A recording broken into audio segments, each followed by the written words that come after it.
কলকাতা আমাদের প্রাণের শহর, কিন্তু ধর্মীয় উৎসবে কলকাতা হচ্ছে বাঙালির একটি প্রাণকেন্দ্র।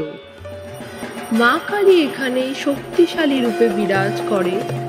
মায়ের পূজা শুধু কালীঘাট কিংবা দক্ষিণেশ্বরে নয়, শহরে অলিগলি, পাড়ায় পাড়ায় অসংখ্য ক্লাবরা তাদের চিন্তা ভাবনায় বিভিন্ন রূপে, বিভিন্ন চিত্রে মায়ের মূর্তি ও মণ্ডপ গড়ে তোলেন।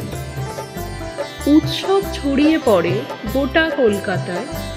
দুর্গোৎসবের পর বাঙালির মনে হারিয়ে যাওয়া আনন্দকে কিছুদিনের পর আবার ফিরিয়ে আনে এই সকল ক্লাবরা। বিগত বছরগুলির মতো আসছি এই ক্লাবদের সেরা সম্মান পুরস্কার দিতে আপনাদের পাড়ায় পাড়ায়। উত্তর কলকাতা এবং দক্ষিণ কলকাতা এবং দমদম, কাদের হবে এবছরের সেরা পুজো? কারা হবে এবছরের বিজয়ী? কাদের নামে লিস্ট থাকবে স্বাগত দীপাবলি সম্মান 2025-এর তালিকায়?